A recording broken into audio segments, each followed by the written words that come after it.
Welcome. My name is Karen Michelle, and I'm a mixed media artist living along the coast on the South Shore of Long Island. This is my project, The Artist as Naturalist. The concept of this project is to create a visual study of Long Island's southwestern coastal zones through plein-air mixed media sketchbook sessions in order to better understand the strengths, fragilities, and the flora and fauna of the environment. A natural history study from the perspective of a contemporary mixed media artist. Doesn't that sound like fun? As for my process, I'll be exploring the wild spaces that still exist side by side within our developed communities with my traveling art kit. I'll be charting the seasons of winter, waking into spring, and then settling into the long sun-soaked days of summer. This is the start of my documentation of the places and my artistic process as I go. And while I'll be working within my sketchbooks as I study, a selection of these sketches will then be translated into paintings. My hope is that this project will inspire people to take a closer look at the natural beauty around them and be good stewards and maybe even start their own sketchbook and art practice of their own.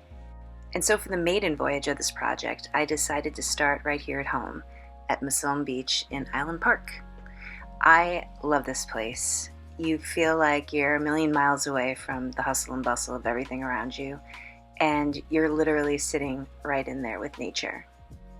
So I grabbed my art supplies. This was my first round, and decided to get to work. I brought my sketchbook and my dry medias, and still figuring out what the best things to use while you're out and about. Constantly refining this process as I go. This was my very first one, and I brought chalk pastels, which have been eliminated because they are just way too messy for art making on the go. It was quite windy, as you could see, so what I did was I brought it back home and I reworked the pages and tightened things up, and then really began to think about how I wanted to express the different elements of the landscape, like marsh grass and the motion of the water and the trees in the distance, and the inhabitants that live there. Next up, I went to the Oceanside Marine Nature Study, which is another one of my favorite places. You feel like you're traveling back in time and seeing the landscape for what it once was before we occupied it.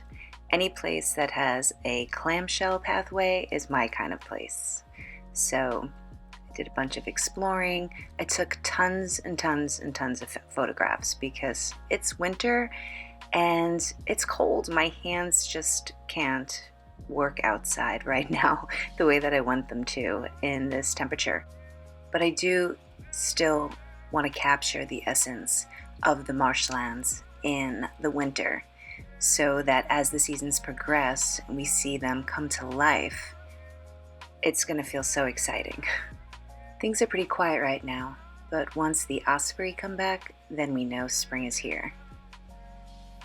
I visited during the low tide just to get an idea of the depths of the colors and the shades and the values, taking actual photos as well as mental snapshots to help me figure out how it is I want to express the life that lives in the wetlands.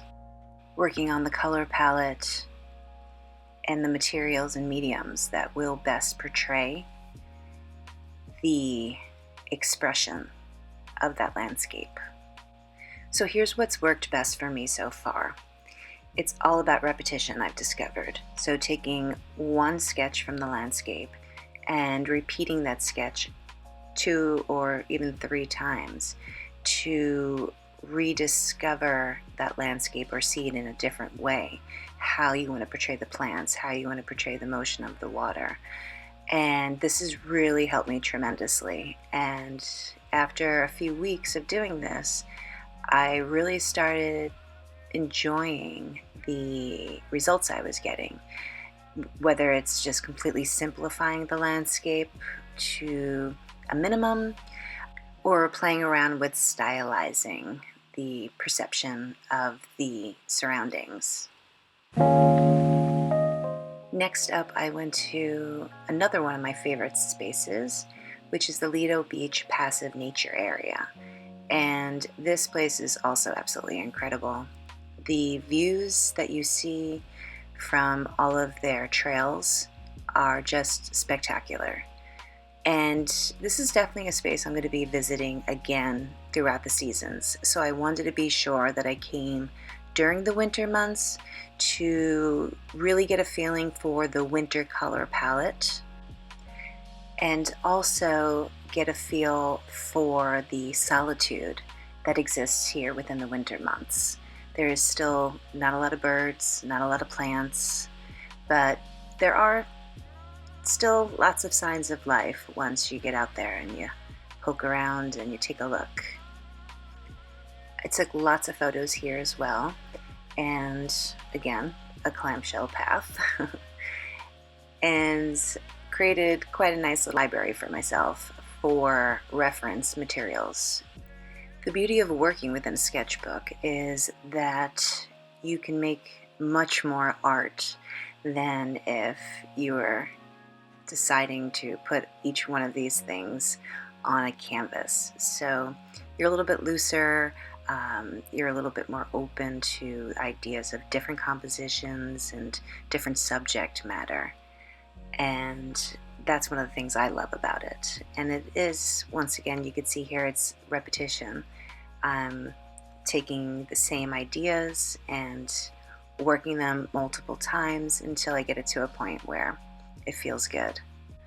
I'm not looking to create a realistic interpretation. What I'm looking to do is to observe and try my best to express the landscape in a simplified way. And check it out. You feel like you're in the wilds, but on a clear day, you could see the Manhattan skyline. Isn't that fun? Nice view of the Freedom Tower, but worlds away at the same time. I think that because the winter landscape is so sparse, different things tend to catch your eye. For me, it's really been the relationship between the water and the land. Now, naturally, this land is constantly changing according to the tides, but the relationship that this coastline has with the water around it is a work of art within itself. This was a cold day again, and I did my best to capture it. My hands were freezing and did more work inside of my books once I got back at home, trying to capture that unique relationship that those land masses have with that moving current is something that's both challenging but exciting at the same time when I get little glimpses of actually capturing it. I was also lucky enough to see a heron on my journey out there in the wilds. Next up was Nickerson Beach, and I was originally going to just focus on sticking around the marshes, but I also do want to capture the ocean coastline and the dunes in the winter months as well. So just when I was getting the hang of figuring out how I wanted to express the marshlands, I introduced myself to the dunelands and posed that as a challenge for myself. Wintertime down here along the coast is one of my favorite times to be along the ocean because you have these beaches almost to yourself. Miles and miles and miles of beaches, and only the bravest of souls with the warmest of clothes dare to come out and explore. My sketching strategy here, because it was 30 degrees, I decided to just go ahead and sketch while standing and walking around. I used my water-soluble pencils and water-soluble crayons to sketch the plants and the little critters running around, trying my best to identify all the life that's around me. I'm still learning. This is such a great way to learn about the different species up close and personal.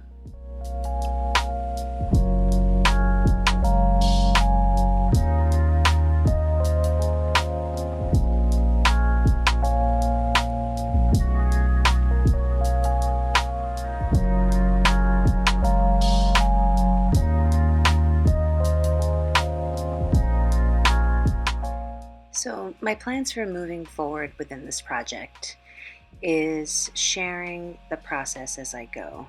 There'll be a lot more of working in the wild as the weather gets warmer, and a sharing of what's in my art kit and what's working and what's not working for me as my collection of sketchbook imagery grows. I'll be sharing more and more of the sketchbook to canvas element.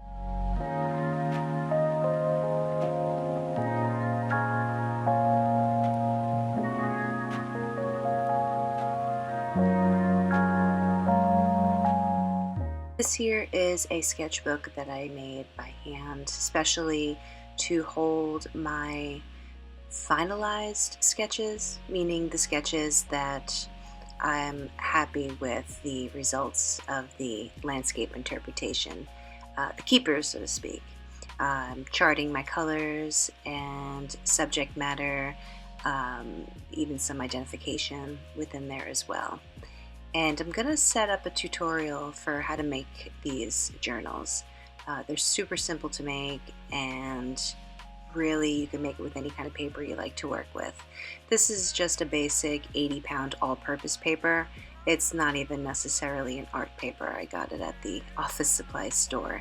But I just wanted to use something that didn't feel so precious, because oftentimes when I'm using really fine materials, it tends to create a little hesitation on the creative process.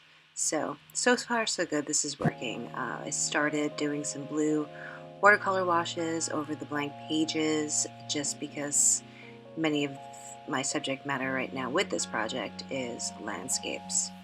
And so that's to come, as well as the build your own art kit. So I hope you enjoyed this introduction to this project, and I really hope it inspires you to grab a sketchbook and some art materials and go explore the wild spaces all around you. Bye!